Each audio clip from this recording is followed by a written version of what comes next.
Bonsoir à tous, bienvenue dans la meilleure émission du cercle avec, comme d'habitude, bien sûr, le meilleur présentateur, hein, évidemment. Aujourd'hui, sur le sujet que l'on va traiter, on a, je pense, un des meilleurs intervenants qu'il est possible d'avoir avec Bertrand Alliot. Alors, Bertrand, bonsoir, comment allez-vous? Bonsoir, bah écoutez, je vais très bien, il fait très beau, très chaud. L'été, c'est une saison agréable. La banlieue parisienne, il paraît, oui, est couverte de soleil en ce moment, et pareil pour moi d'ailleurs, ça fait du bien. Alors, pour ceux qui ne le connaissent pas, Bertrand est un ingénieur dans la maîtrise de l'environnement, maître en environnement. Il a tenu une thèse pardon, en sciences politiques où il questionne la possibilité de répondre à la crise de l'écologie avec l'appui de la politique. Il est porte-parole de Action Écologie, il est chroniqueur chez Transition et Énergie, et enfin, vous pouvez trouver son livre, le dernier, Une histoire naturelle de l'homme, sorti en 2020 aux éditions L'Artilleur. Alors, je pense que notre fabuleuse équipe de Modo mettra dans le chat le lien de son site et du livre afin de vous le procurer, tout simplement. Donc, n'hésitez pas. Le but de cette conférence est de parler autour de la question suivante. Faut-il croire en Gaïa, en l'hypothèse Gaïa? On va en parler en détail. Avant ça, j'aimerais juste faire les petits rappels habituels. Afin de soutenir le cercle, vous pouvez vous sub à la chaîne, évidemment, c'est la manière la plus directe de nous aider. Vous pouvez également vous rendre sur le site du cercle pour, grand 1, vous inscrire à la newsletter. Il y a une newsletter en français et une en espagnol, enfin, en français mais axée sur l'actualité espagnole. Il y a bien évidemment nos ouvrages que vous pouvez vous procurer très rapidement. Et il y a les conférences du lundi aussi qui se tiennent euh, au 10 rue Croix des Petits Champs à Paris, tous les lundis. Donc n'hésitez pas, sauf les jours fériés. Donc n'hésitez pas à vous y rendre également.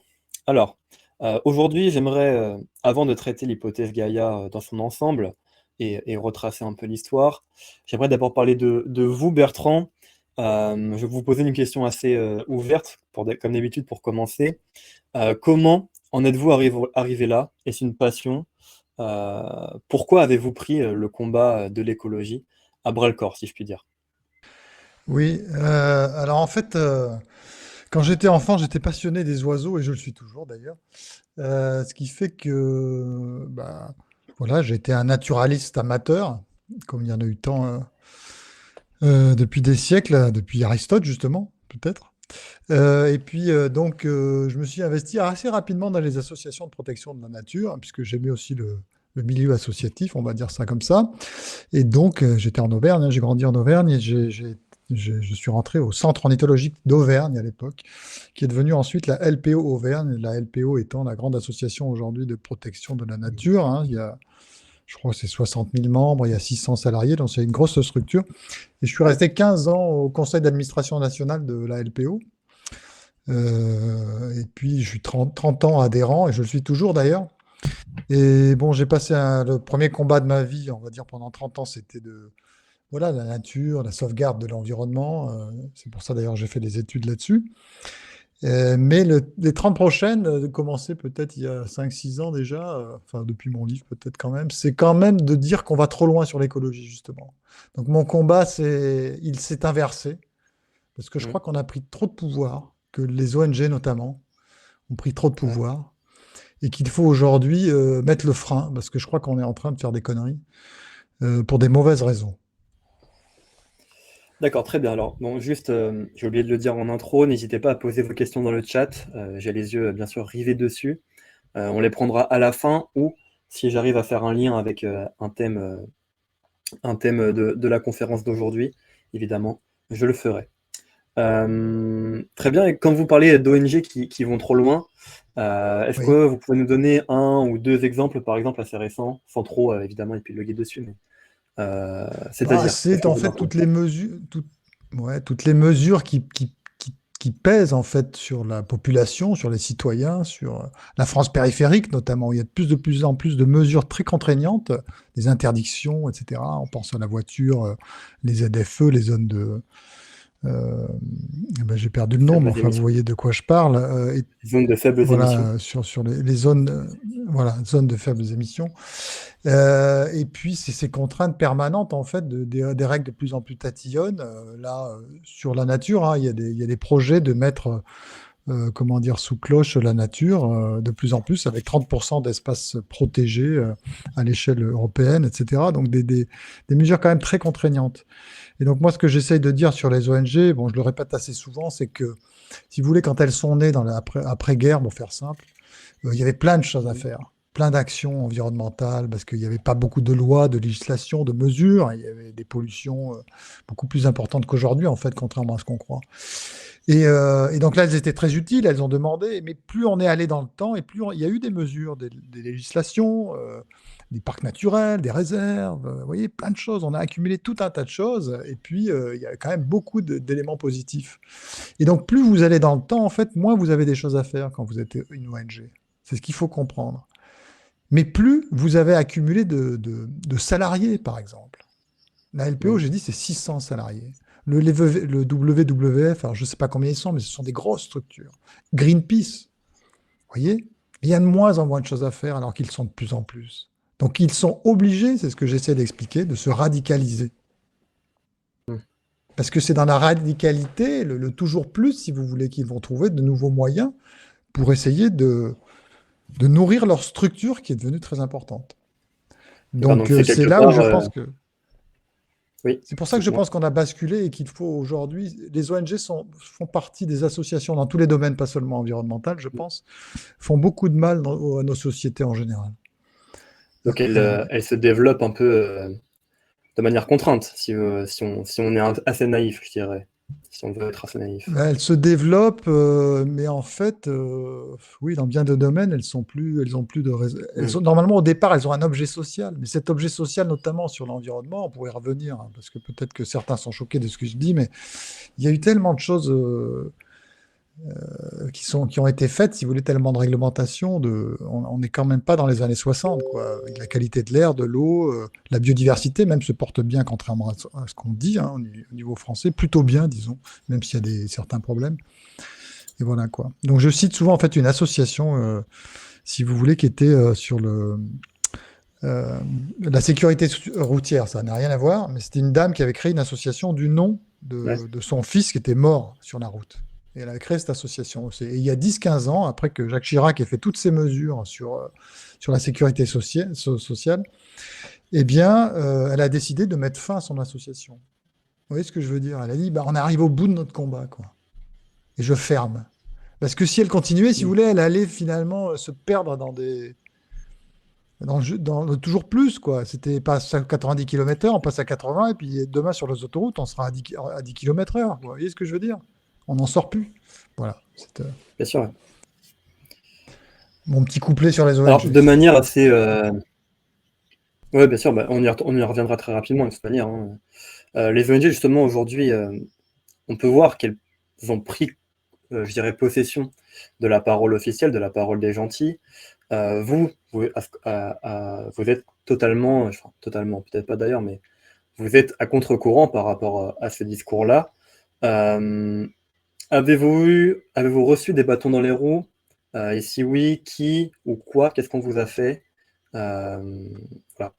Euh, j'ai pas reçu. Oui, alors au sein de la LPO, par exemple, oui. D'abord, ça embêtait certains de la LPO que je parle à certaines catégories de magazines. Ça, je l'ai raconté à Valeurs Actuelles, par exemple.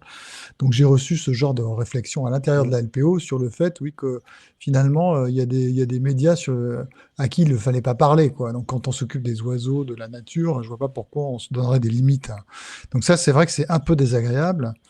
Et puis depuis que j'ai retourné ma veste d'une certaine manière, mais c'est pas vraiment un retournement de veste, c'est plutôt, oui, j'ai basculé parce que je crois on commençait à aller trop loin, quoi. Donc j'ai préféré rester un honnête homme plutôt que essayer de, comment dire, oui, de tomber dans des exagérations.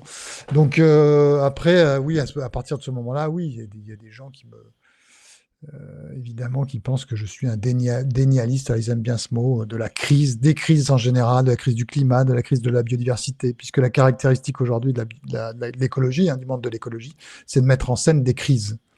Et pour répondre à la crise, pour sortir de la crise, il faut des politiques radicales, des politiques de salut public de plus en plus contraignantes. C'est ça. C'est le diagnostic de crise, l'écologie. Et secondement, c'est les politiques radicales qui doivent répondre puisqu'on est dans une crise.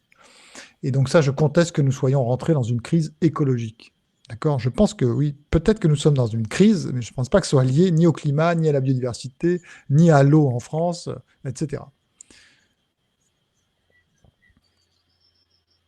D'accord. Et donc, selon vous, de la quelqu'un qui aurait le vent dans le dos, quelqu'un qui serait par exemple au GIEC ou autre, quelle serait votre différence entre vous et lui?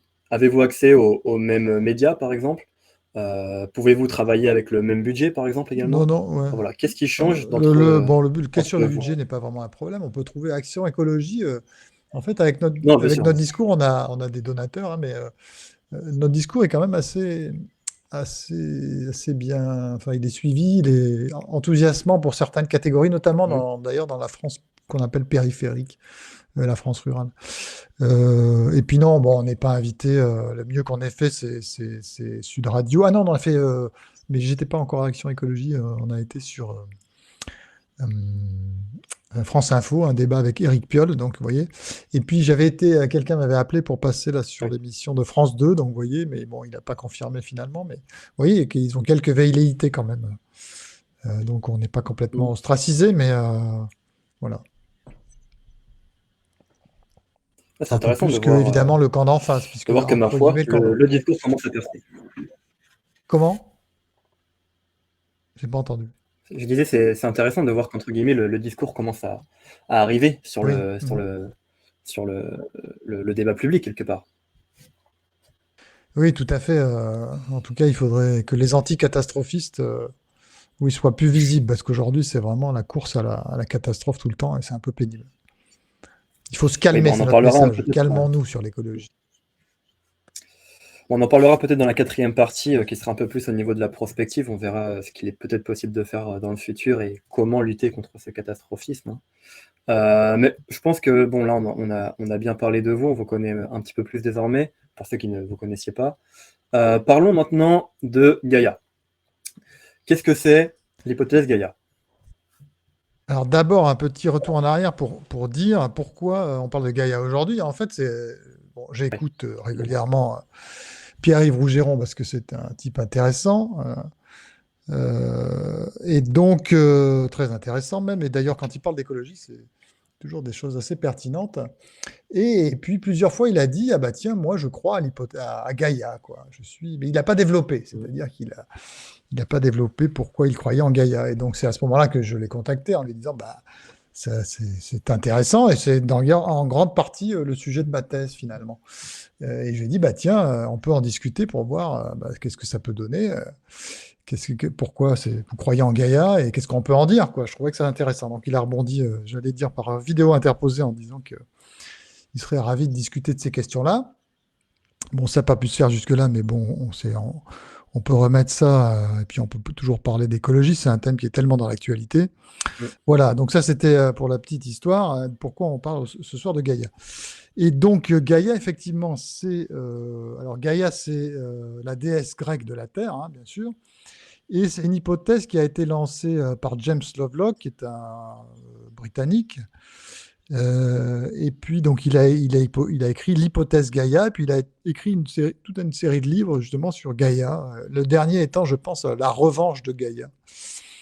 Alors, je ne sais pas, il y a une dizaine, quinzaine d'années, parce que je crois il est mort aujourd'hui, il est mort il y a 2-3 ans. Et donc, l'hypothèse Gaïa, ça a fait, oui, grand bruit, c'est assez connu. Bon, finalement, la biosphère terrestre et l'environnement physique de la Terre sont étroitement liés et maintiennent une sorte d'équilibre dynamique pour favoriser la vie sur Terre. Donc, c'est comme si la Terre était un être vivant. C'est-à-dire que les plantes, les animaux, les micro-organismes, les processus géologiques, atmosphériques, océaniques, eh ben, ils sont considérés comme faisant partie d'un système global qui est interconnecté. Et donc, on a en face de nous un être vivant. Et comme tous les êtres vivants, si vous voulez, il peut être malade d'une certaine manière. Il peut, voilà, et l'hypothèse, c'est celle-là, c'est qu'il y a un équilibre dynamique qui favorise la vie et qu'il y aurait des perturbations, notamment apportées par les activités humaines, qui font qu'il va y avoir des déséquilibres et que l'être vivant va être malade, mais va réagir aussi à la maladie, comme quand on a eu, alors je ne sais plus comment Didier Raoult racontait pendant le Covid, mais il y a une tempête, quand il y a une maladie qui arrive, vous voyez, les globules blancs, etc., qui Mhm. s'agitent. Bon, je ne suis pas biologiste, hein, je suis juste naturaliste, mais vous voyez, et donc la revanche de Gaïa, ça peut être, ben voilà, je ne sais pas moi, les ouragans partout qui se développent et qui tuent, ou qui peuvent, oui, justement, mettre à mal eh bien, les êtres humains qui seraient les problèmes, quoi. Alors, alors, ça se veut une hypothèse scientifique, et d'ailleurs, ça l'est, hein, d'ailleurs, c'est intéressant. La Terre est un être vivant. Mais quand même, Lovelock a parlé de Gaïa, quoi. Alors, il y a un côté pédagogique, bien sûr. Parce que utiliser Gaïa, c'est pas idiot. Pour ceux qui connaissent Jean-Pierre Petit, c'est la théorie Janus, par exemple. Très intéressante théorie. Oui. Donc voilà, c'est une façon de parler de sa théorie. Mais ce qui est intéressant, je pense, dans cette hypothèse, c'est qu'elle est reliée pour moi, et c'est pas anodin s'il utilise Gaïa, finalement une déesse grecque, cette hypothèse n'est pas anodine et innocente. Et elle vient, je crois, je pense, d'une expérience mystique que l'homme fait, en tout cas que l'homme occidental, disons, qui vit dans le confort, que l'homme fait donc face à la nature. Et ça revient. C'est pour ça que c'est très intéressant de parler de Gaïa. Et merci de me permettre de parler d'elle, d'ailleurs, parce que finalement, j'ai beaucoup parlé un peu dans les médias alternatifs, on va dire, mais toujours des sujets d'actualité sur l'écologie, et jamais vraiment du sujet, d'ailleurs, de mon livre, puisque je parle de ce sujet-là, hein, sans nommer Gaïa. C'est un peu ça. Donc, ça me fait plaisir de parler de ce sujet-là, qui n'est pas vraiment d'actualité, mais qui est en fait au cœur de l'écologie depuis l'origine. Et il faut savoir, il faut connaître ça pour comprendre l'écologie, je pense.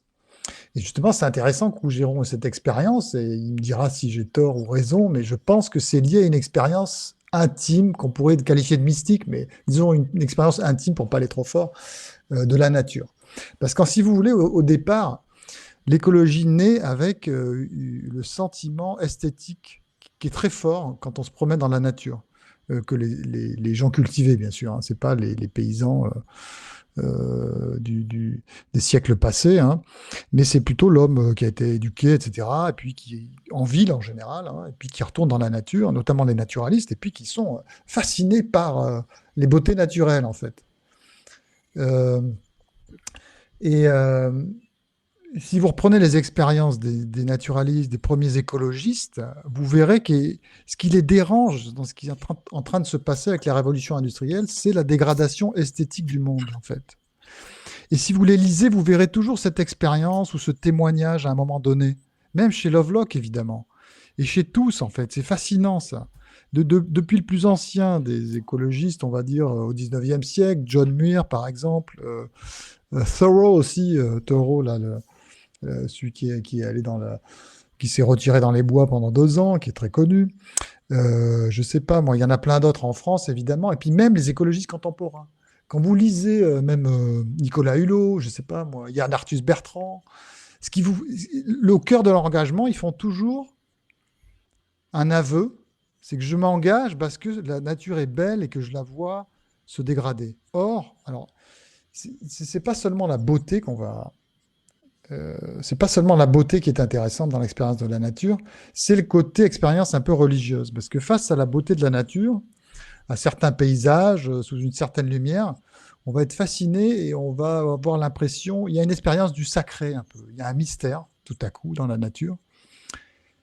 Et on se dit, ce mystère nous fait penser qu'il y a autre chose, et puis qu'il y a une espèce d'équilibre, on se sent bien, il y a une espèce de sentiment d'appartenance.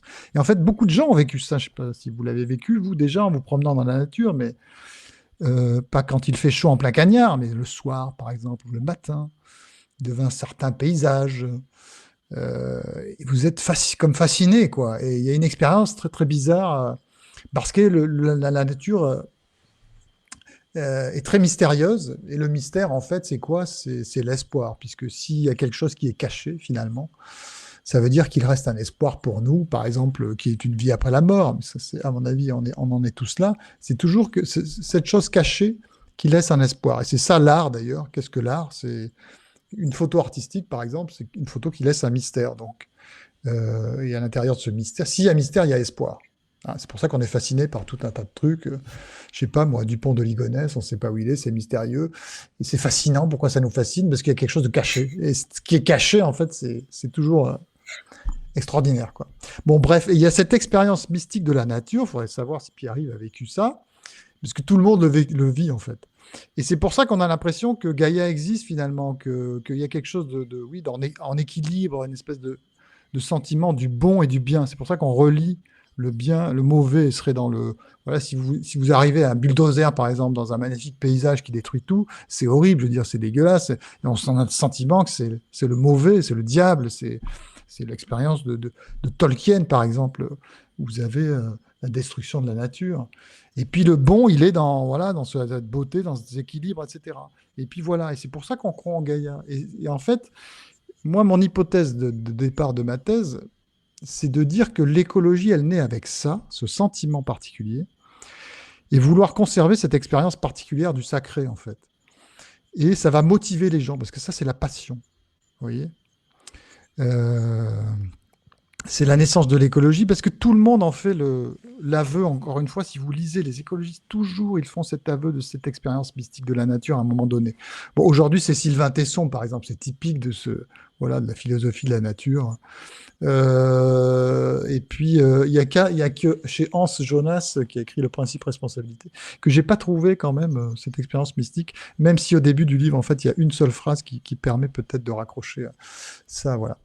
Donc, vous voyez, l'écologie, elle naît de ça et de la volonté de conserver cette expérience un peu particulière, quoi. Et parce qu'on a l'impression qu'en détruisant la nature, la beauté de la nature, eh bien, finalement, l'homme est en train de perturber un équilibre, de déranger Gaïa d'une certaine manière, même si on ne dit pas comme ça.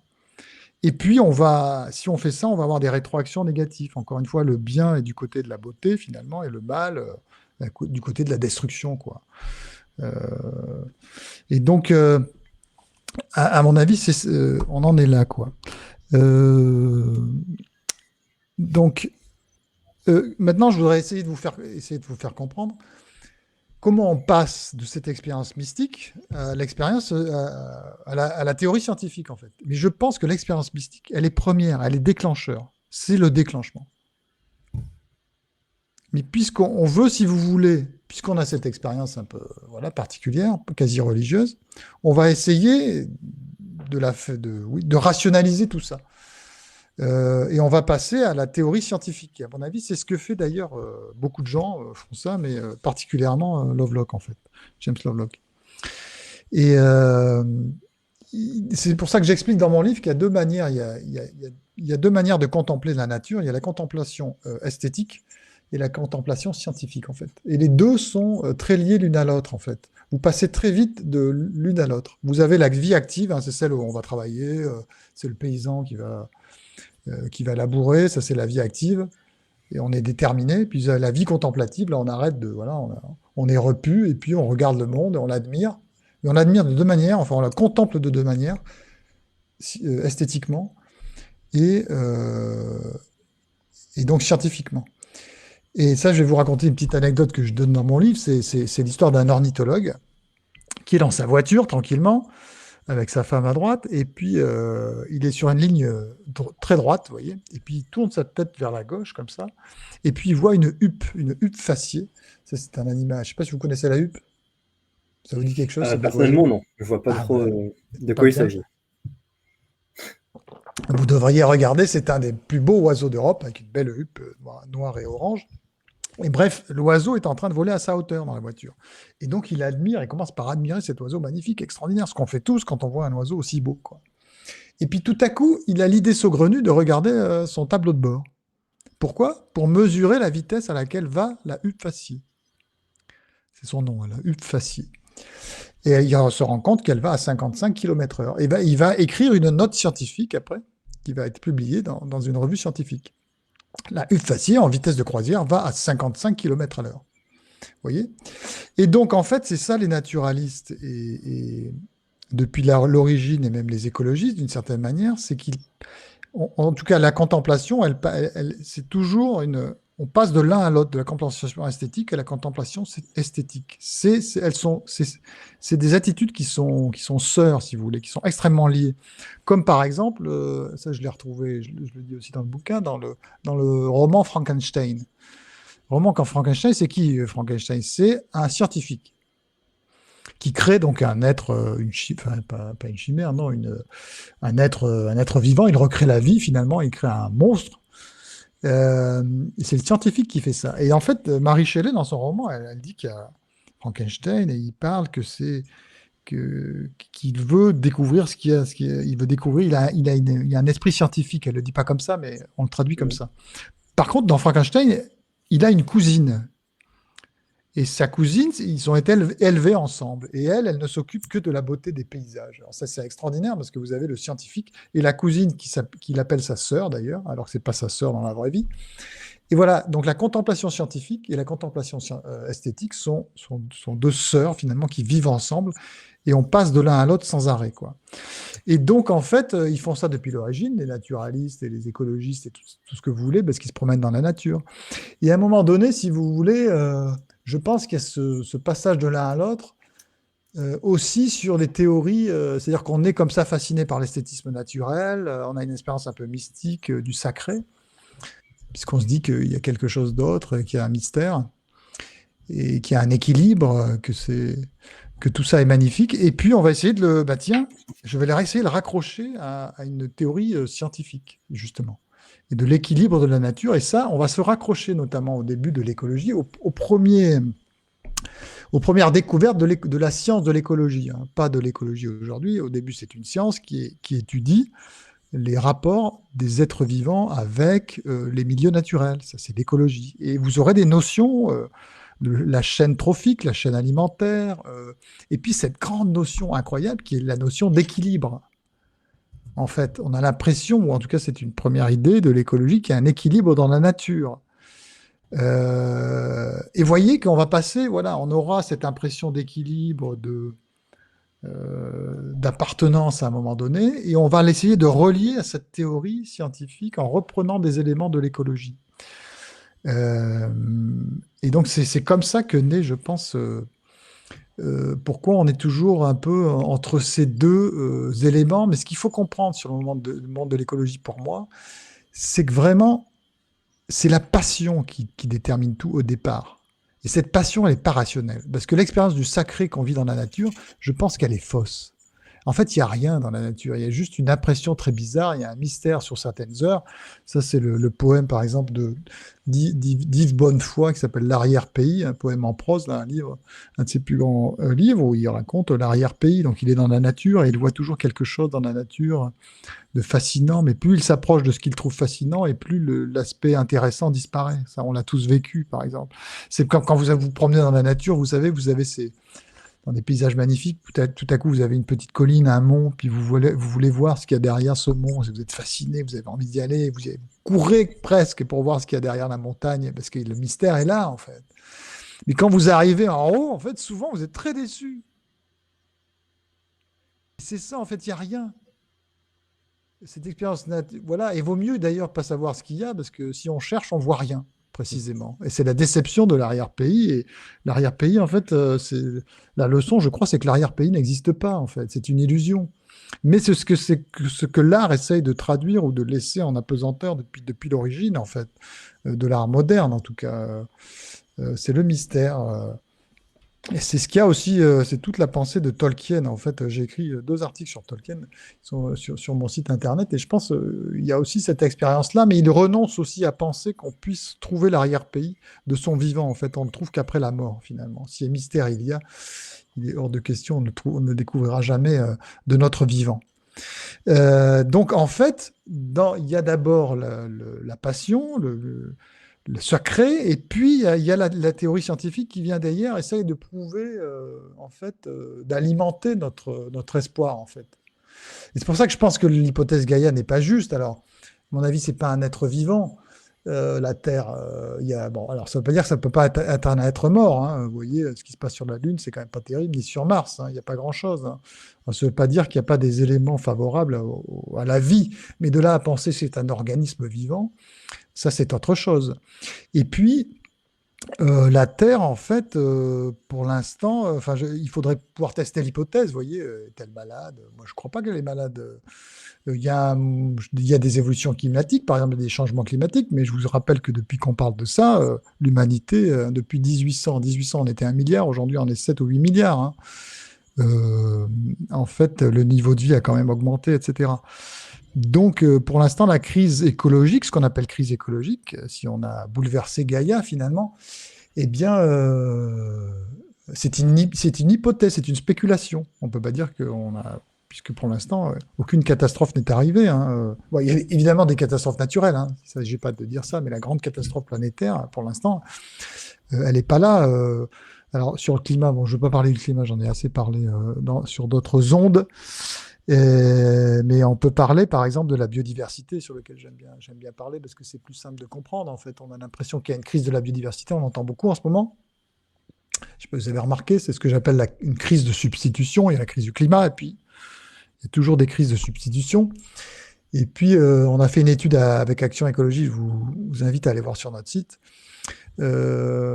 Action Écologie, donc l'étude, c'est pourquoi paniquer alors que tant d'espèces se portent mieux. C'est-à-dire que si vous regardez sur la France et l'Europe, vous avez énormément d'espèces qui reviennent, qui se portent extrêmement bien sur les mammifères. Ce qui est fascinant quand on regarde justement le sujet avec un peu d'objectivité de la biodiversité, c'est plutôt de voir que les espèces reviennent, quoi. Alors évidemment, il y a des espèces qui diminuent, hein, certains oiseaux liés aux espaces agricoles, mais vous avez plein d'autres éléments, notamment les oiseaux d'eau, les mammifères, un spectaculaire retour des mammifères un peu partout. Et ça, on ne le voit pas, quoi. Justement, on veut voir que ce qui alimente la catastrophe et pas voir ce qui est bon, quoi. Et donc voilà, et donc on a remis aujourd'hui en cause, surtout dans la science de l'écologie, l'équilibre, ça ne veut rien dire. Il n'y a aucun équilibre dans la nature. C'est une erreur de croire qu'il y ait un quelconque équilibre, de même que c'est une erreur de croire que les espèces ont un rôle dans la nature. Elles n'ont aucun rôle. En fait, il n'y a pas d'équilibre. Moi, j'aime bien utiliser le terme d'ordonnancement. Il y a des ordonnancements. C'est-à-dire que la nature s'ordonne de manière spontanée, les espèces. Mais cet ordonnancement, il change en permanence. La nature n'a jamais été la même, et vous pouvez le voir d'ailleurs. Il y a plein d'événements qui font que la nature, le cortège d'espèces évolue. Et c'est ce qui est en train de se passer en Europe et dans le monde, tandis que les humains sont en train de prendre du territoire, etc. Vous avez un réordonnancement des choses, mais ça ne veut pas dire qu'il y a une disparition ou de je ne sais pas quoi, ou que ça va nous revenir sur la figure.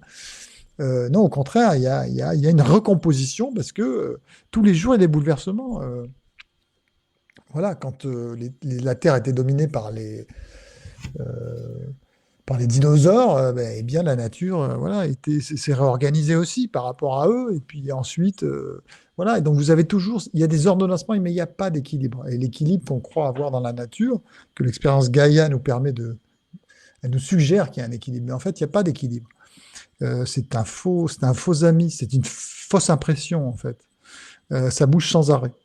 Donc je crois qu'effectivement, il ne faut pas croire l'hypothèse Gaïa, mais je dis ça, en tout cas scientifiquement, je pense que ce n'est pas prouvé. Et puis après, par contre, ce qui est de l'ordre de la croyance, on n'a pas à dire il ne faut pas croire ou croire, on croit à ce qu'on veut, hein.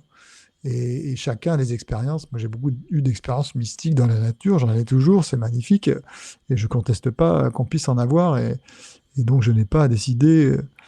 Voilà.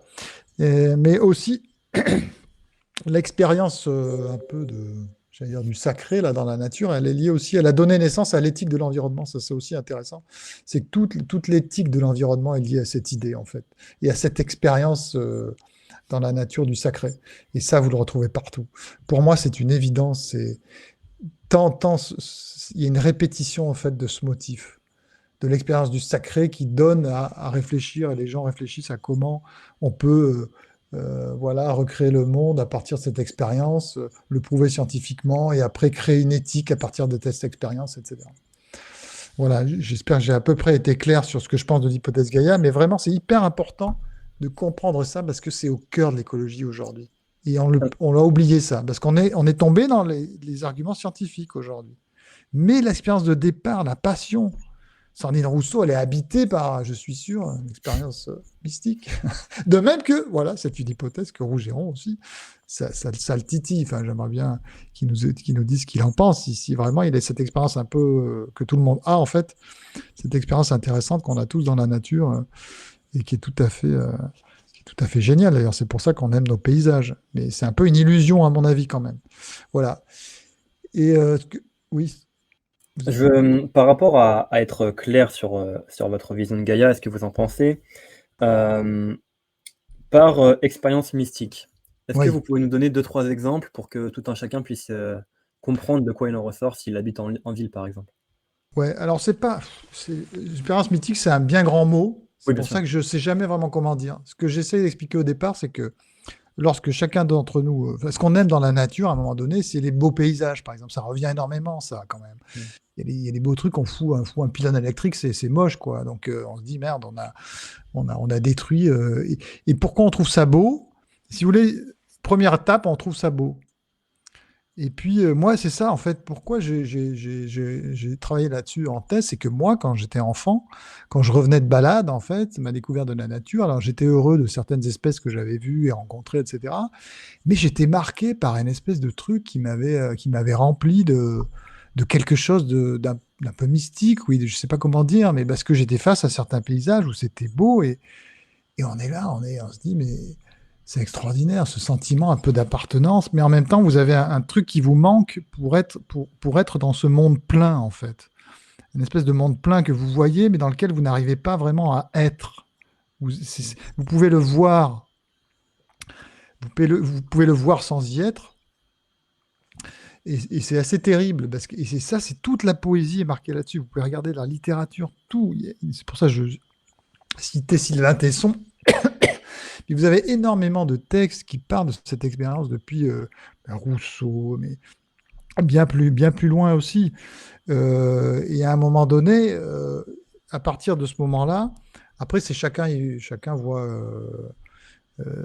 fait de cette expérience un peu ce qu'il veut ou Mm. c'est plus ou moins profond, vous voyez. Il y a quelque chose d'un peu religieux.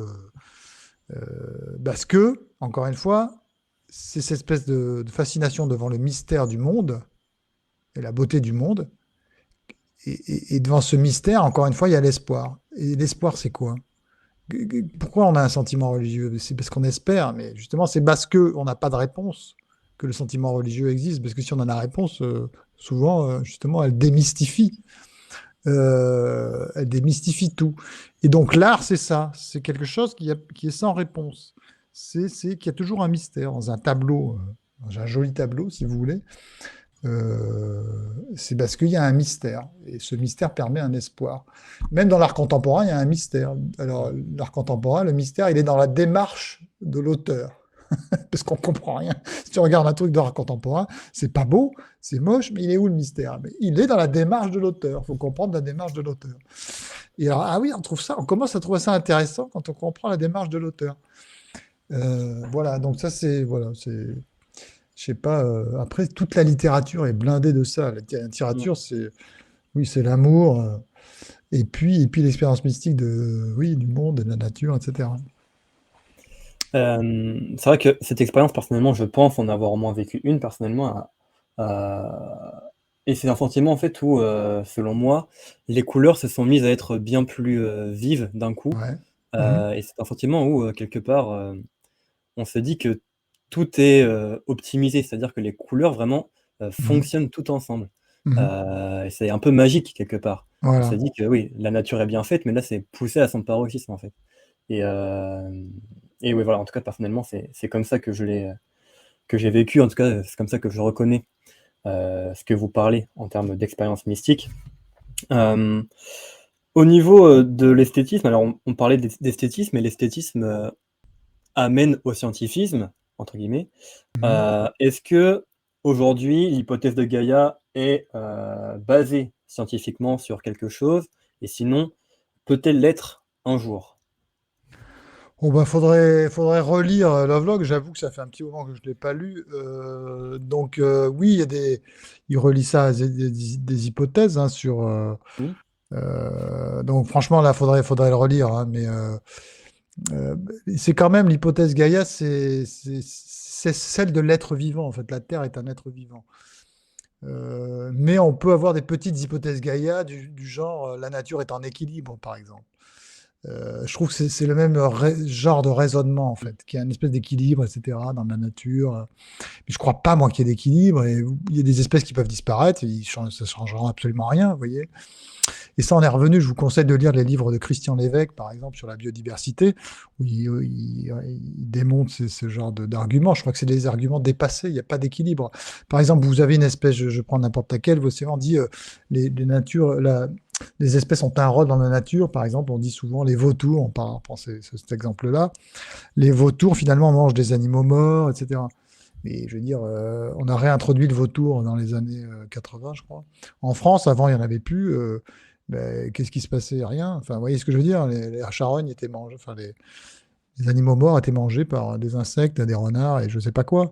Donc, vous pouvez faire disparaître, oui, vous aurez un réordonnancement des choses éventuellement.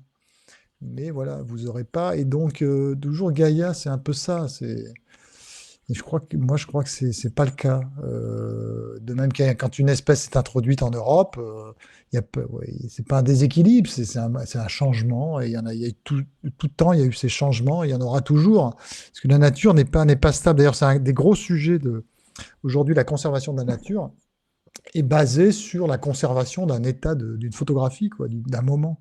Si vous voulez, vous faites une réserve naturelle, vous faites un bilan, et bon, on veut pas que ça bouge, parce que je sais pas quoi, mais alors c'est du business, c'est devenu du business, donc. Mais ce que je veux dire, c'est qu'il n'y a rien de scientifique derrière. Par contre, il peut y avoir un vrai intérêt touristique, économique. Hein. Ça, moi, je conteste pas du tout. Je pense qu'il faut conserver les espèces parce que c'est du patrimoine naturel, en fait. Mais, euh, mais c'est fascinant sur la biodiversité, c'est une photographie du moment. Mais conserver la biodiversité, ça n'a pas de sens. La biodiversité, elle est en permanence évolution, quoi. Elle bouge tout le temps, des espèces dominent d'autres. Il y a des grands remplacements il y a 40% ou 50% des espèces de poissons en Europe sont des espèces introduites, mais qui n'ont pas fait disparaître, qui les ont fait diminuer parfois, mais pas disparaître, des espèces autochtones. Bon, voilà, je pense pas que cette hypothèse soit juste, de même que je pense que l'arrière-pays n'existe pas. Il restera toujours dans le lointain, mais plus on s'approchera et plus il disparaîtra plus loin. Donc, est-ce que c'est le fait justement que cet arrière-pays soit très loin et quasi inatteignable? Est-ce que ça, on pourrait pas le métaphoriser en disant que la passion finalement prend l'ascendant sur la raison? Ah bah en ce moment, oui. Alors moi, justement, j'ai du mal à comprendre. Moi, je comprends pas tout ce qui se passe sur l'écologie. Je suis fasciné. Je pense qu'il y a pour moi, je le dis toujours comme ça, il y a une crise mystique. Parce que là, il y a un truc de fin du monde, enfin complètement délirant, hein, à mon avis. Hein. Là, quand vous écoutez les discours, c'est fascinant. Mais ce qu'il y a, c'est que ce que j'arrête pas de dire aussi, c'est que depuis l'origine, comme je l'essaye de l'expliquer, l'écologie a eu cette expérience un peu du sacré, a donné l'hypothèse que ça allait mal finir, parce que l'homme se développait de façon trop importante et détruisait la nature. Donc depuis l'origine, l'écologie dit ça va mal finir. Et elle propose justement de renouer avec la nature. Elle propose tout un tas de solutions, j'en parle dans mon livre, dans la deuxième partie. Mais ça marche pas en fait. En tout cas, voilà. Et ce qui est fascinant aujourd'hui, depuis une quinzaine d'années, et puis 10 ans surtout, c'est que ce diagnostic, le fait de dire ça va mal finir, ça s'est répandu absolument dans toutes les couches de la société, notamment chez les élites politiques, enfin, économiques même, dans les entreprises. Il faut voir l'ancien patron de Danone, est complètement mystique, complètement fou, quoi. Comme il s'appelait Faber ou je sais plus quoi. Là. À mon avis, c'est pour ça qu'il a été viré d'ailleurs. Mais vous voyez, c'est en train, tous les politiques sont là. Notre ministre a dit, nous sommes là pour sauver les hommes sur la Terre. Elle l'a dit, je pourrais donner la date. Elle a dit ça un jour à propos des politiques énergétiques. Et donc là, c'est une espèce de crise mystique où on dit c'est la fin du monde, quoi. Et moi, je pense qu'on va faire advenir la fin du monde par la peur de la fin du monde. Donc, c'est pour ça qu'il y a une part irrationnelle dont je parle avec Gaïa depuis l'origine de l'écologie, et là qui est en train de gagner un peu tout le monde, mais avec ce discours de fin du monde. En même temps, je pense que, je finis comme ça aussi dans une histoire naturelle de l'homme, je pense que les discours s'épuisent. On dit qu'il y a de plus en plus de climato-scepticisme en ce moment, etc. Et puis on sort des crises de substitution, comme je le dis. C'est pas innocent. Moi, je pense que les discours, à un moment donné, ne font plus recette, parce qu'ils s'épuisent progressivement. On n'y croit plus, parce que ça va trop loin. Et donc, on va être obligé de recomposer. Et pour moi, on est au début de la fin. Mais la fin, si vous voulez, c'est le bouquet final, quoi. On est complètement taré. Et donc, on est au bouquet final pour moi. Et donc là, évidemment, c'est le délire total, quoi. Vous voyez, les images qu'on a vues récemment, je ne sais pas si Pierre-Yves Rougeron va marcher nu avec Gaïa, comme on a vu les images en ce moment, ça m'étonnerait, hein. Je le taquine un peu, mais évidemment, mais quand même, là, on arrive dans des trucs euh, assez spectaculaires, quoi. Donc la passion prend l'ascendant sur la raison à tel point que les politiques en établissent des systèmes, des systèmes de pensée quelque part autour de ça, et même Oui. l'utilisent comme fonds de commerce, parfois même pour faire passer leurs idées. Euh, Aujourd'hui, bon, je pense connaître la réponse, mais y a-t-il une écologie de droite et une écologie de gauche? Oui. Alors là, c'est aussi la suite, parce que cette affaire de Gaïa au départ, ce sentiment d'appartenance, de dire qu'il y a un équilibre, voilà, je vous l'ai dit, est transformé enfin, il y a un va-et-vient, comme l'ornithologue Mhm. avec son tableau de bord et l'oiseau magnifique. Il y a un va-et-vient entre ces deux trucs. Et puis là, vous voyez, dans cette idée, il y a quand même un truc de système, justement. Gaïa, est un être vivant, c'est un système en équilibre, un système global interconnecté entre les êtres vivants, les processus géologiques, atmosphériques, océaniques. C'est un système. Et la pensée en dehors de... Voilà, c'est ça. Et de même que les hypothèses écologiques sur l'équilibre de la nature aussi, il y a un système. Et donc, si ce système n'existe plus ou déséquilibré, où on vient comme une machine, là, on vient la gripper, mais le système ne marche plus. Donc, il y a cette pensée qu'on pourrait appeler systémique, qui est là depuis l'origine et qui vient quand même au départ, encore une fois, de l'expérience mystique. Il y a un lien entre tout ça, quoi. Et donc, la pensée systémique, elle a vachement de succès, et elle a eu vachement de succès à gauche notamment. À gauche sur l'écologie, puisque l'écologie est à gauche, et d'ailleurs aujourd'hui, quel est le thème qui rassemble toute la gauche? C'est l'écologie. C'est devenu le thème majoritaire, je ne vais pas dire exclusif, mais presque. Et je dirais d'autant plus exclusif qu'il va rassembler tous les autres thèmes. On va en faire un système. Et ce système va embarquer tout sur son passage. Donc vous voyez, le masculinisme, le féminisme, l'écoféminisme et tout, ça c'est système. C'est-à-dire que l'écologie, finalement, on perturbe un équilibre, on perturbe un truc, et donc le patriarcat, euh, c'est parce que voilà, il y a un dérèglement de quelque chose qui devrait être mieux réglé, et donc on devrait revenir à des choses, etc. Donc vous voyez, on va aller très loin et rassembler. Alors l'immigration, c'est pareil, on va vous expliquer par A plus B qu'être immigré, enfin accueillir les migrants pour une raison, bon, j'ai pas les arguments en tête, mais que c'est très écologique d'accueillir les migrants, et ça fait partie de d'être écologiste, c'est aussi accueillir des migrants, c'est donc la parité, je dis n'importe quoi, tout ça est un système. Et ça, c'est tuant parce que je trouve que on est en train de mêler des sujets qui n'ont rien à voir les uns avec les autres, et c'est plus satisfaisant parce qu'on n'arrive à rien faire, ou on mélange tout, et je trouve que intellectuellement, moi, j'arrive pas à suivre, quoi. Je me dis, mais on est en train de tout mélanger, ça devient n'importe quoi, c'est quoi le bordel, quoi. Et moi, ce qui m'inquiète, et c'était ma discussion d'hier avec François Devoyer qu'on peut retrouver, on est en juin, là, sur Radio Courtoisie, c'était sur l'écologie de droite. Parce que la droite est frustrée sur ce thème-là. Elle dit, ma merde, je suis en retard, je dois penser cette question et tout. Et ce que j'ai peur, c'est qu'elle invente son système. Mais son système qui va être comme le système de gauche, sauf qu'il va être avec des marqueurs de la droite. Et j'avais discuté avec un autre François Bousquet, aussi de la revue Éléments, pendant les universités d'été de Reconquête, où il m'avait invité. Bon, on avait débattu. On était trois, et il racontait que finalement, laisser venir des migrants, c'était anti-écologique. Pourquoi? Parce que si des migrants venaient, ils allaient adopter le mode de vie européen, et donc il y aurait plus de CO2 dans l'atmosphère, quoi. Donc, on va, si vous voulez, on va prendre toutes ces thématiques de droite, là, on va les foutre au milieu de l'écologie et dire que, et moi, c'est ce que j'ai peur, c'est ce qu'on est en train de faire. Et bientôt, on nous dira qu'aller à la messe le dimanche, c'est vachement, ça fait partie de l'écologie, et ça, c'est depuis le départ, c'est euh, reconquérir la spiritualité, c'est écologique, et puis François Devoyer, c'était fascinant, c'est ce que j'ai dit au départ, tous les arguments qu'il a donnés, c'est du cercle d'As, hein. Il a donné énormément d'éléments esthétiques. Il fallait conserver l'esthétisme. La beauté sauvera le monde. La beauté, elle ne sauvera rien du tout.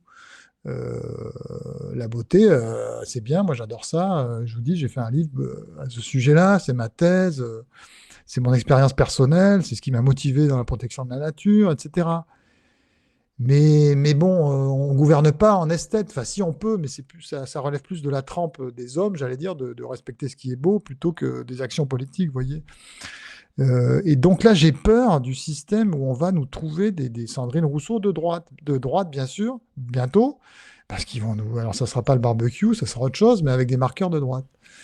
Et moi, c'est pour ça que je pense que c'est pour ça que moi je veux sortir absolument de l'écologie. Je vais expliquer ça dans mon deuxième bouquin, mais c'est de revenir à la notion d'environnement, l'environnement, c'est lutter contre la pollution, les nuisances et les risques. Mais c'est un truc hyper chiant quand je dis ça. J'intéresse plus personne parce qu'il n'y a plus de passion, là. Vous voyez ce que je veux dire?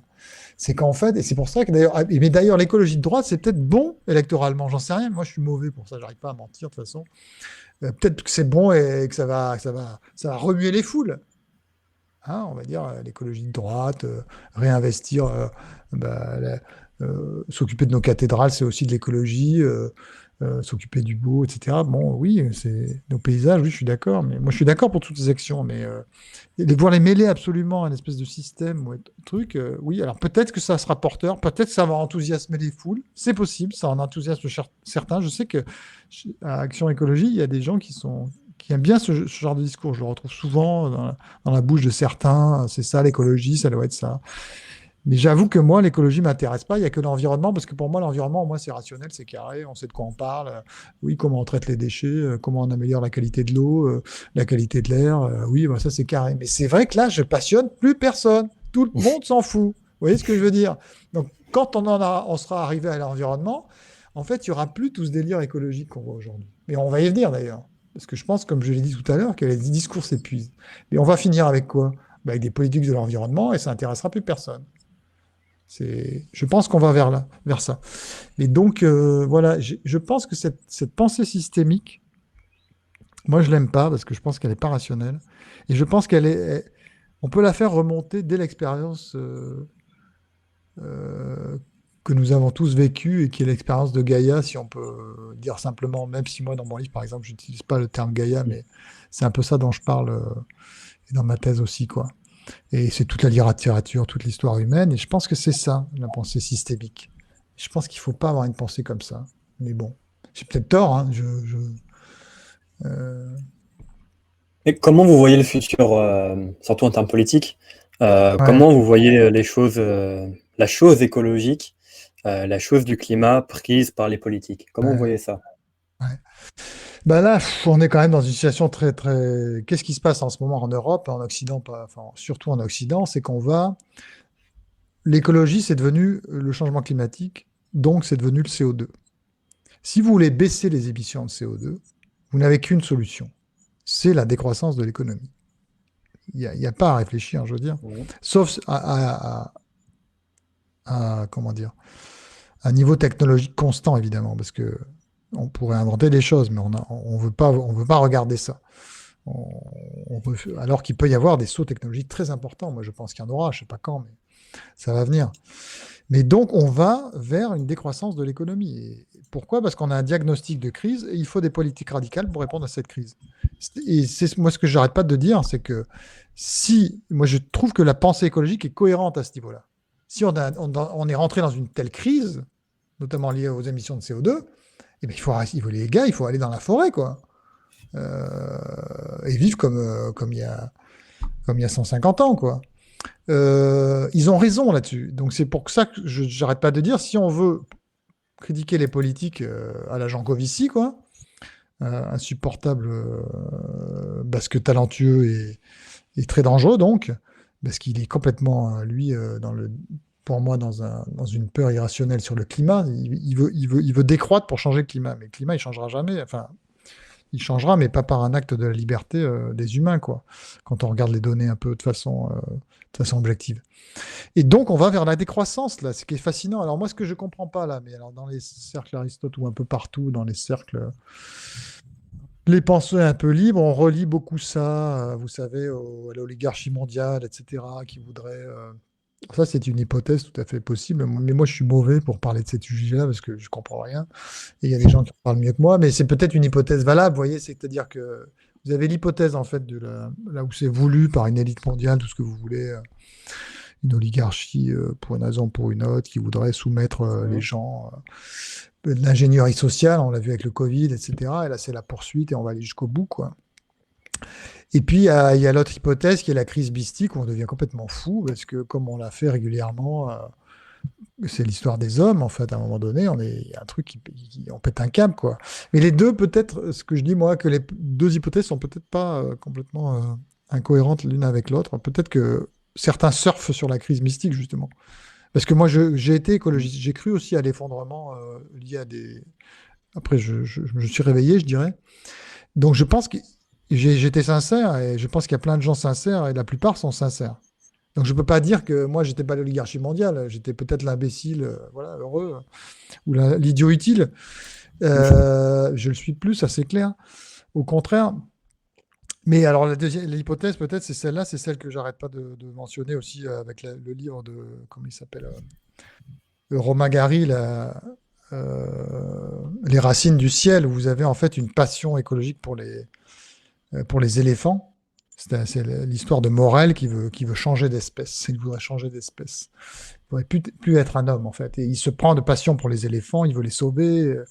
Et ce personnage qui va dans la brousse, qui tue les braconniers ou qui les neutralise, en fait, il finit par être extrêmement connu. C'est un truc esthétique au départ, vous voyez. C'est ça qui est hyper intéressant. C'est là, l'écologie, elle est Mhm. là. Le mec, il veut sauver les éléphants parce que c'est une marge du monde, dit-il, parce que c'est un truc incroyable, d'une beauté fascinante. Donc l'écologie n'est comme ça. C'est pour ça que le roman est super intéressant.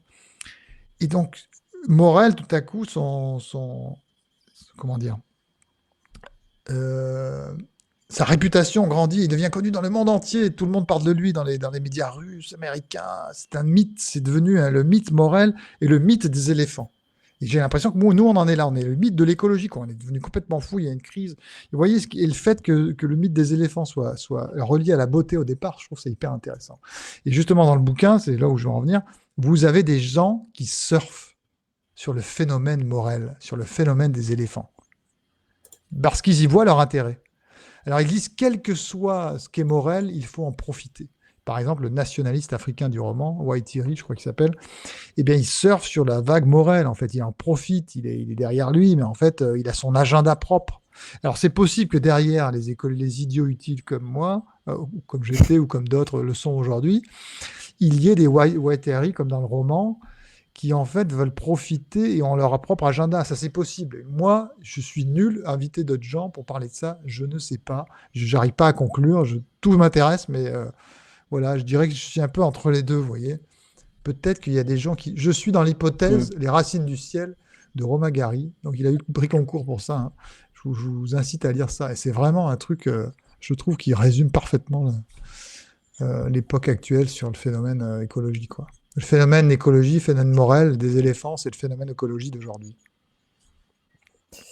D'accord, ok, bah c'est très Et bien donc, au niveau des références. Dernière question, je pense, avant de passer aux questions du public. Comment vous vous positionnez, vous? Qu'est-ce que vous revendiquez dans cette guerre contre le climat, mhm. quelque part, guerre de l'information? Comment vous vous positionnez? Qu'est-ce que vous défendez? Alors je l'ai dit un peu, on est anti-catastrophiste d'abord.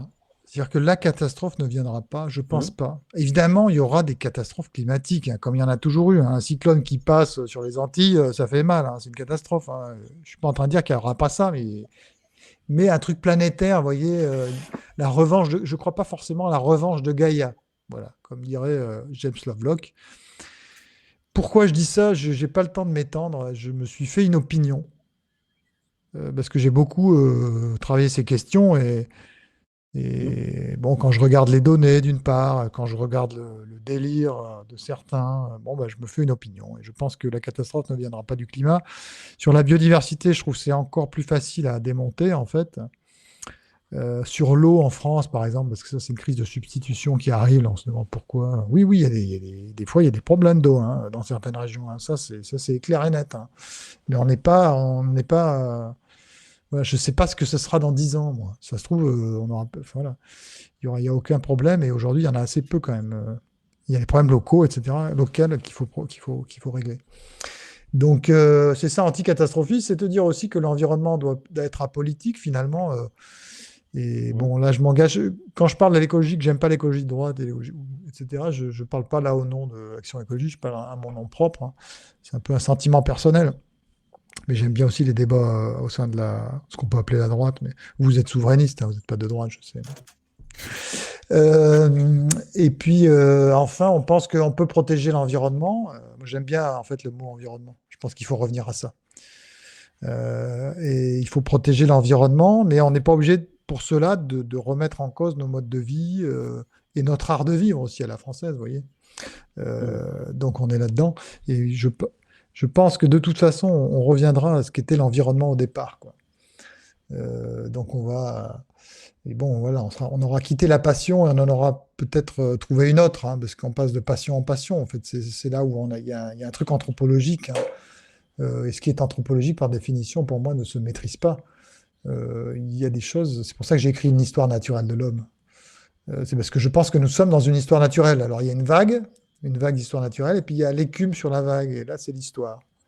Alors là, évidemment, on peut faire des choses, on s'agite, mais bon, je suis pas sûr que cette agitation est déterminante, en fait. Moi, je crois à l'adaptation aux circonstances. Jamais une idée a créé beaucoup de choses. Je pense que les idées viennent après les faits, les circonstances. Elles surfent sur des circonstances. Euh, et que voilà, si le climat change, ben, on va s'adapter. Les crises, on va s'adapter et on verra bien, quoi. Mais essayer de construire par anticipation d'une crise qu'on connaît, dont on ne connaît pas le périmètre, ce qu'elle sera, etc. On peut pas s'adapter à ça par anticipation parce qu'on est sûr qu'on va choisir une adaptation qui n'est pas du tout la bonne, en fait. L'adaptation, c'est vraiment un truc du quotidien. C'est pas un truc qu'on anticipe vraiment, surtout pour des phénomènes comme ça, quoi. Voilà ce que je peux dire. Je sais pas si j'ai bien répondu, mais Oui, oui, bah, ça suffit, mais si vous voulez vous étendre un peu plus d'ailleurs sur comment vous êtes arrivé à penser ça, et même quelle est selon vous aussi la prochaine passion de l'humanité. ah ouais, alors Actuellement, là, ça, oh non, non. ça Alors, je c'est suis pas pas si devin, mais intéressant. alors comment moi j'en suis arrivé Avez-vous à une ça, idée? qu'il n'y aura pas de crise, surtout sur le climat. Alors d'abord, vous pouvez écouter les climato-réalistes, je leur rends hommage, parce que c'est des gens Mhm. pas du tout irrationnels ou pas du tout payés par l'industrie, je sais pas quoi. Pourquoi ça serait des gens mauvais en soi, quoi? Vous pouvez écouter Benoît Ritaud, là, qui vient d'être interrogé sur la chaîne.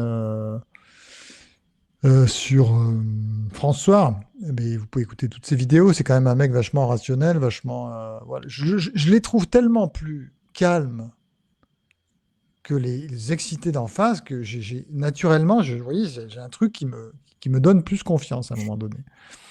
Et bon, moi, ce qui m'a mis en. C'est que si vous regardez les données, si vous voulez, le fait que le CO2, c'est que 0,04% de l'atmosphère, qu'à partir de 0,02%, les plantes commencent à mourir.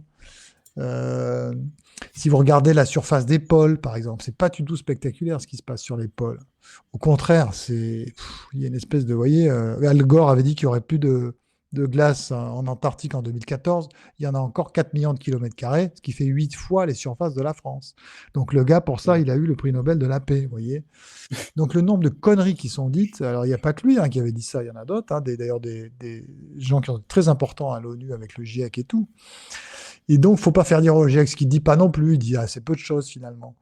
Et puis, il y a plein de phénomènes extrêmes qui sont pas du tout en augmentation, contrairement à ce qu'on croit. Les ouragans, les sécheresses. Il y a beaucoup de types de sécheresses. Alors, ce cas, c'est qu'ils inventent plein de types de sécheresses. Donc, ils en trouvent toujours une ou deux qui augmentent, mais globalement, les sécheresses n'augmentent pas. Les, les tornades, etc. Les feux de forêt non plus. Donc, si on regarde un peu de façon, en fait, toute la peur climatique est liée à des spéculations. C'est ça qui me... Et moi, je dis attention.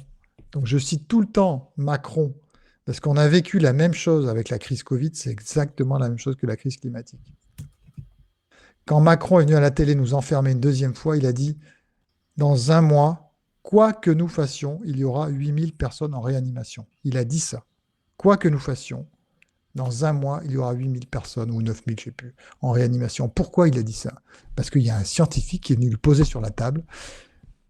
Manu, si on fait rien, regarde les courbes, pas si on fait rien, quoi qu'on fasse, pardon, là c'est foutu, il y aura 8000 personnes. Donc il a la donnée scientifique là, hein, comme le GIEC. Et bien qu'est-ce qu'il y a eu? Il y en a eu 2 fois moins en réanimation un mois plus tard. Et voilà, projection totalement foireuse. Ok. Donc qu'est-ce qui nous dit que les projections d'aujourd'hui sur des trucs qui sont tellement plus compliqués que le Covid, mais vous imaginez pas ce que c'est que le climat, hein. C'est un truc hyper compliqué parce que le CO2, c'est qu'une partie. Le CO2, c'est 0,04%. Je vous signale que c'est pas le plus gros gaz à effet de serre, c'est la vapeur d'eau. Il y a l'histoire des nuages, c'est bien compliqué ce truc. Du soleil, évidemment. Et alors, alors moi, j'aime bien le mot de Philippe Fabry. Je voulais le citer parce que c'était vraiment génial sur Twitter. Il a dit: Je suis climato-circonspect. Alors, ça, c'est génial. Alors, c'est un nouveau mot qui est bien, je trouve une nouvelle expression, climato-circonspect. Il y avait climato-scepticisme, le climato-réalisme et le climato-circonspect. Ben, moi, je suis climato-circonspect comme Fabry. Euh, voilà. Et sur la crise de biodiversité, ce qui est bien, c'est qu'avec les crises de substitution dont je parle, je trouve que c'est vachement intéressant d'aller voir, parce que c'est beaucoup plus simple. Vous voyez, le climat, on ne sait jamais, c'est compliqué, c'est un gaz qu'on ne voit pas, vous voyez, c'est des phénomènes complètement... c'est vraiment pénible, quoi. Par contre, si vous regardez la biodiversité, ce qu'on vous raconte, c'est pareil, on vous raconte la même chose. Mais vous, votre expérience quotidienne de la biodiversité, moi je connais plein de gens, j'essaye de leur montrer, alors ils dépriment, je leur ai dit, mais il y a plein d'espèces qu'on ne voyait pas avant, les hérons, les aigrettes, il y a plein d'espèces les loutres d'Europe, les castors, 16 000% d'augmentation, les ongulés sauvages, les cerfs, les biches, les chevreuils qu'on voit au bord de la route, les sangliers qui sont partout. Ça, on ne voyait pas avant. Mes grands-parents, ils sont morts, ils n'ont pas vu tout ça. C'était avant, mes grands-parents, bien avant. Ils ont vu beaucoup moins d'espèces que moi je vois. Donc sur la biodiversité, je trouve que c'est vachement plus... Parce que c'est une expérience plus concrète qu'on peut relier à une expérience personnelle. Où on se dit, mais qu'est-ce qu'ils sont en train de nous raconter? Alors oui, il y a des espèces qui vont beaucoup moins bien. Moi, je voyais des moineaux friqués, j'en vois beaucoup moins. Vous connaissez peut-être pas, hein, le moineau friqué, mais moi, je le connais. Et puis, bon, il y a l'alouette qui diminue, manifestement, la tourterelle des bois. Mais enfin, il y en a aussi plein qui augmentent. Les pics, les rapaces, les oiseaux d'eau, comme je l'ai dit. Et puis sur les insectes, on pourrait aussi en parler. Il y a plein d'espèces d'insectes qui augmentent. Il y en a qui diminuent, etc. Mais et encore une fois, s'il y a des changements, s'il y a des diminutions, ça ne veut pas dire que c'est un drame. Les insectes, je peux vous dire que, lisez, on a fait un article avec Christian Lévesque là, sur Valeurs Actuelles. Les insectes ne sont pas seulement nos amis, hein. Les inconnus, ils chantaient ça, les insectes sont nos amis, il faut les aimer aussi. Mais en fait, les insectes sont nos ennemis aussi, hein. Ils sont à l'origine d'un nombre de maladies incroyables. D'ailleurs, moi, ça me fait peur, en fait, en ce moment, la passion qu'on a pour les animaux sauvages, les renards, les rats, etc., les rats à Paris. Il faut faire gaffe parce qu'il y a des maladies qui ont totalement disparu, qui vont revenir parce qu'il va y avoir une proximité de plus importante entre les espèces sauvages et les... Donc, il faut qu'on fasse gaffe, quoi. Moi, je serais parent à Paris, intramuros, je me poserais les questions parce qu'avec tous les rats qui circulent, je peux vous dire que c'est pas anodin, ça, hein. Et alors, moi, ça me... En fait, il ne faut pas croire que les anciens... D'abord, ils ne tuaient pas tous les anciens, contrairement à ce qu'on dit. Mais il ne faut pas croire que la détestation de certaines espèces était si anodine que ça, ou était si inexplicable. Moi, je pense que c'est plus compliqué que ça. Ouais. Voilà. Donc, en tout cas, voilà. C'est bien d'aller voir la crise de la biodiversité, ou même la crise de l'eau, parce que c'est plus simple à les comprendre. On regarde voilà, l'état des nappes, etc. Vous voyez? Tandis que ce climat, c'est toujours une espèce de bordel. C'est données contre données, on n'y comprend rien. Enfin bon. Et donc, il y a des trucs qui sont plus faciles à remettre en cause. Et de cette remise en cause de ces questions-là, crise de l'eau, crise de biodiversité, de proche en proche, si vous voulez, on peut passer au climat ensuite. Je dirais qu'il faut aller au climat ensuite. Une fois qu'on a développé son esprit critique sur ces crises-là, Mm. qu'on remonte justement au climat. Ça me semble intéressant comme méthode. D'accord, très bien. Bah, vous apportez une vision différente de celle qu'on a même chez Oui, nous ça au c'est clair. cercle, ou même en général dans les Ouais, écosystèmes, qui sont les nôtres, de près ou de loin. J'ai pris deux questions du chat qui me paraissent oui. intéressantes. La première, que je vais vous poser dès maintenant, êtes-vous le seul à penser comme ça dans votre milieu, ou pensez-vous qu'il y a une prise de conscience en cours parmi les militants de bonne foi? Alors, il y a, alors, sur l'écologie, c'est hyper rare de trouver des gens rassuristes, comme moi, qui sont du sérail, si vous voulez, qui ont été militants écologistes et tout. Franchement, en France, je pense que je suis un des seuls. C'est assez bizarre. D'ailleurs, je fais un appel, si jamais il y en a d'autres. Un des seuls qui avait un peu de responsabilité, j'en avais pas beaucoup, mais j'avais quand même grenouillé. J'ai travaillé à France Nature Environnement, j'étais donc au conseil d'administration de la LPO, donc j'ai fait quand même des trucs. Après, il y en a quand même, oui, il y en a quand même un certain nombre. Mais ce qui est intéressant, c'est qu'il y a de plus en plus de voix au niveau international. Vous avez des écologistes, enfin, des écologistes ou des scientifiques. Bon, on a vu Stephen Kooning qui est venu en France, là, qui était un ancien conseiller d'Obama, hein, sur le climat. Lui qui est un spécialiste des modèles, hein, beaucoup plus spécialiste que moi du climat, où j'y connais pas grand-chose par la force des choses. C'est un truc très compliqué. Lui est un spécialiste des modèles, justement mathématiques et tout. Il dit attention, on est en train de raconter des grosses conneries, quoi. Vous avez donc Lon Borg aussi, un environnementaliste danois. Vous avez un écologiste américain qui est Schellenberger, qui a été traduit par l'Artilleur aussi. L'Artilleur publie les rassuristes, on va dire. Donc, il faut vraiment aller chez eux. Lui, qui a un peu le même discours, bon, plus développé que moi. Il prend tous les thèmes les uns après les autres. Il est hyper rassuriste. Et donc, il y a ces voix-là qui existent. Mais moi, je pense que, Mm. si vous voulez, on est, encore une fois, moi, je suis assez pessimiste. Bon, on s'amuse là en essayant d'avoir une influence sur le monde, hein, mais je pense qu'il y a une vague et nous, on est sur l'écume. Et donc, je pense que progressivement, ça va changer, mais ça va être très lent. Et je suis pas sûr qu'on ait un poids décisif là-dedans, même si on essaie de montrer, etc. Je pense que ça nous dépasse un peu, mais qu'on en reviendra un peu petit à petit à la raison.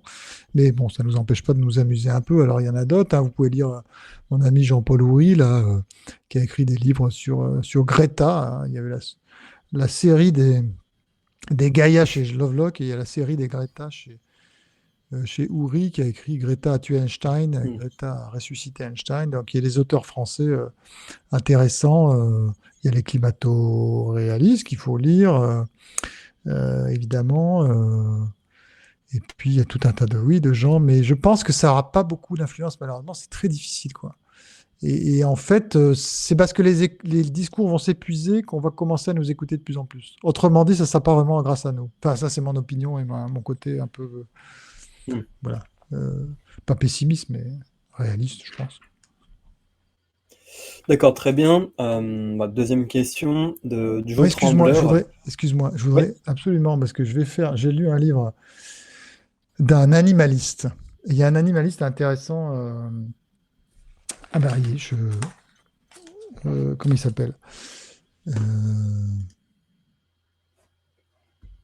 Pendant que vous cherchez, je remercie toutes les personnes qui se sub à la chaîne, ceux qui se rendent aussi sur le site du Cercle. N'hésitez surtout pas, si vous êtes venu en cours de route, à vous rendre sur le site du Cercle afin de commander nos ouvrages pour nous aider. Et aussi à vous sub à la chaîne Twitch, c'est très important pour nous. C'est la manière la plus directe, hein, de nous supporter. Donc, voilà, et aussi les rendez-vous du lundi, comme d'habitude. Bertrand, on vous entend plus. Votre micro s'est éteint, je pense.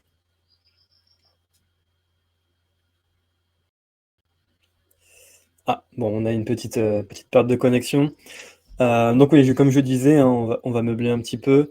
Donc c'est la dernière question qu'on prendra s'il n'y en a pas d'autres intéressantes d'ici là. Oui, encore une fois, n'hésitez pas à vous rendre sur le site du cercle afin de nous soutenir. Nos dernières sorties arrivent très rapidement. Je suis revenu? Vous On m'entendez? retrouve.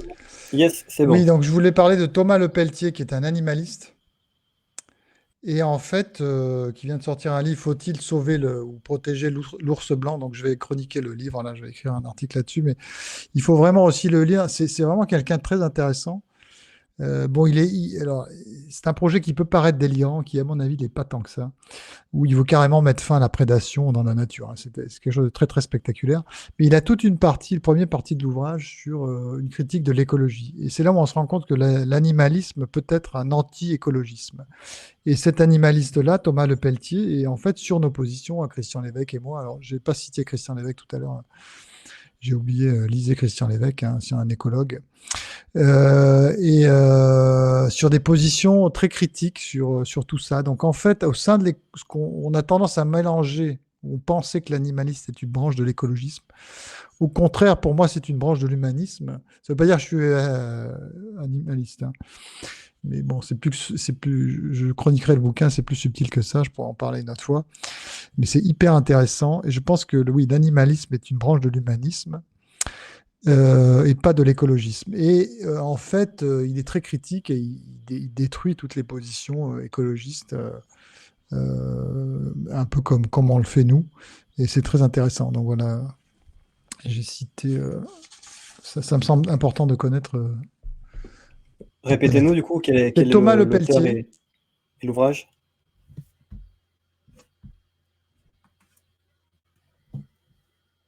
Le micro c'est encore éteint, monsieur Alliot. Toujours pas. Je pense que c'est dès que vous changez de page sur l'ordinateur. Bon, on a quelques petits soucis. Donc oui, comme je disais, n'hésitez pas à nous supporter. Vous savez comment le faire, hein, depuis le temps. Depuis le temps. Les newsletters aussi, c'est important, je le répète toujours. Ouais. Faut pas Mais que je voilà, change de newsletter page en gratuite. fait. Ah, Ouais, oui, c'est voilà, ça. je À chaque pensais fois, ça, ça fait oui. ça. Oui, donc il est passé sur à Frédéric Lattei sur CNews il n'y a pas longtemps. Donc, voilà. Et puis, Mais quel est le nom de l'ouvrage c'est que vous avez Faut-il lu? sauver l'ours blanc de mémoire ou un truc comme ça. D'accord, ok. Très Je sais bien, et ben, plus. je me propose de passer à la dernière question de Joe Trembler. Question pour Monsieur Alliot. L'état de droit est devenu une législature de juristes. Le droit gouverne le réel, mais sans souci de vérité. Mais qui gouverne le droit? Oula, cette question m'est-elle destinée? Visiblement oui. Non, mais moi, Pour alors, compter, non, je vais répondre très mal à cette question parce que je suis pas du tout. Moi, j'ai juste un sentiment là, c'est toujours. J'ai toujours le sentiment que oui, le droit là devient de plus en plus, en tout cas sur les questions. Je vais mal répondre, hein, mais sur les questions écologiques, vous avez de plus en plus de législation contraignante. Effectivement, bon, bah, l'état de droit, c'est quand même ça, hein, et donc, mais pour moi, c'est un phénomène qui est lié c'est le même phénomène que le gaspillage, si vous voulez. Les sociétés d'abondance, c'est une hypothèse hein, que je fais. Mhm. Les sociétés d'abondance gaspillent énormément.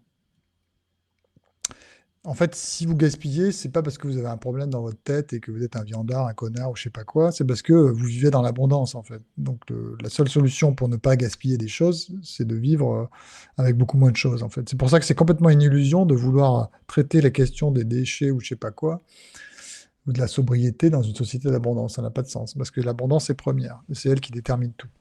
Bref, et vous avez beaucoup de gaspillage dans ces cas-là, quoi. Mais donc, je me demande si, oui, l'inflation législative et l'enflement de l'état de droit, avec notamment sur les questions écologiques et tout, c'est qu'on veut, c'est un phénomène de gaspillage. C'est-à-dire qu'on est on vit tellement dans l'abondance qu'on se peut se permettre, jusqu'à que ça explose, en fait, et bien de plus en plus d'avoir des règles de plus en plus fines. La perversion étant de vouloir non pas faire, mais parfaire, toujours améliorer les choses. Et le mieux est l'ennemi du bien. Et donc, plus vous voulez améliorer un truc, voilà, agir sur un petit. Et plus vous mettez des règles, des trucs, et ça devient invivable. Mais c'est un phénomène de gaspillage parce que c'est lié au fait que bah, on est dans l'abondance. Donc ça disparaîtra une fois qu'il y aura une crise. Voilà, c'est ce que je peux dire. Je n'ai pas bien répondu, mais sur l'état de droit. Non, c'est très bien. Vous mettez une un autre concept auquel vous croyez là-dedans, et c'est Une très hypothèse, intéressant. disons. Oui, voilà. Oui. Voilà, je me dis que Euh, c'est ça. Parce que c'est comme d'ailleurs, vous savez, ça me fascine toujours chez la droite, comment dire, ils sont toujours en vie, ils pensent que oui, le monde part en vrille, parce qu'on ne fait pas attention aux limites anthropologiques, je déteste ce mot, cette expression. Et donc il y a des marqueurs de droite, vous voyez, de plus en plus on est dans l'émancipation des mœurs et de tout ça, tout fout le camp, hmm. quoi. Mais en fait, ça, je pense que c'est lié aux circonstances. Comme on est dans une société d'abondance, tout devient possible, si vous voulez. On s'en fout totalement, ça n'a plus aucune importance que je sais pas moi, tout est possible. On peut marier des chiens avec des êtres humains, on s'en fout, je veux dire. Vous voyez ce que je veux dire? On peut tout faire, mais c'est lié à l'abondance, alors, au départ, en fait. Vous voyez, toutes les actions de déconstruction qu'on voit en ce moment. On se dit, bah, c'est parce que ce sont les idées qui ont amené la déconstruction. Les idées sont premières, et donc on déconstruit parce qu'on veut libérer l'être humain de je sais pas quoi. Et la droite est là, les conservateurs, c'est insupportable, le mariage gay et tout ça, et tout le reste qui va avec. Mais en fait, ça, c'est une question de circonstance. C'est que lorsque tout est permis, personne ne s'empêche de faire n'importe quoi. Et donc, c'est une question de circonstance. Donc, je pense que si vous voulez, après la déconstruction, si vous avez une crise et une situation économique beaucoup moins importante, tout va être reconstruit à une vitesse absolument folle. Hmm. Et donc la droite sera heureuse, mais en fait, c'est pas une question de volonté ni d'idée. En fait, c'est pas les idées qui commandent le monde, ce sont les circonstances. Et on s'adapte parce que c'est facile de faire ça. Et donc, on a des trucs délirants de plus en plus. Et la droite, elle n'en peut plus. Oh, regardez ce qu'on. À chaque mois, on invente un nouveau truc délirant, on déconstruit de plus en plus, etc. Mais vous allez voir que si un jour la situation est moins favorable, je peux vous dire qu'il y aura un rétrécissement anthropologique et qu'on va revenir à des trucs, à des vies qu'on connaissait il y a un siècle, parce que en fait, c'est les circonstances qui commandent tout, à mon avis, qui commandent beaucoup de choses, disons. Alors, on a l'impression, parce qu'on développe des idées, qu'on commande les trucs, mais non. Voilà. Donc, bon, c'est mon opinion. Donc, c'est un peu la même Et, chose qu'avec les gaspillages, et voilà. et donc, voilà, pour conclure cette émission, quel serait votre mot de la fin? Un petit mot optimiste, Oula. peut-être? Bah écoutez, non, mais je dirais qu'il faut garder la bonne humeur et regarder un peu le monde avec un peu de recul, vous voyez, et Ouais. puis pas hésiter, arrêter d'être rabat-joie. Vous voyez ce que je veux dire? C'est que profitons un peu de ce qu'on a, de la vie, et arrêtons de cette déprime permanente. Je prends pas l'avion parce que il y a du CO2, je sais pas quoi, je fais rien. Tu vois, on fait des trucs, on s'emmerde maintenant. Donc, je veux pas jouer au vieux con, mais quand même, quoi, arrêtons d'être rabat-joie. Voilà. Et bien voilà, On est quand même arrêtons pas notre si mal. rabat-joie. Ce sont les derniers mots de cette émission qu'il faut garder, qu'il faut imprimer Voilà. dans notre tête, dans notre esprit. Merci beaucoup, Monsieur Alliot. C'était un plaisir de vous recevoir ici au Merci à Cercle. vous. Je remercie toutes les personnes qui se sont sub à la chaîne durant le live. Je remercie aussi tout notre audimat qui est resté jusqu'à la fin. Euh, Vous pouvez nous retrouver dès demain ou après-demain, je ne sais plus, pour une émission, je crois, sur la musique classique, donc qui sera très intéressante également. Donc je vous dis à demain, même heure, je crois, 20h30. Donc voilà, je vous dis à très bientôt. Merci d'avoir été là, de nous avoir Et écoutés, au et à revoir. très bientôt au Cercle. Au Merci à revoir. tous.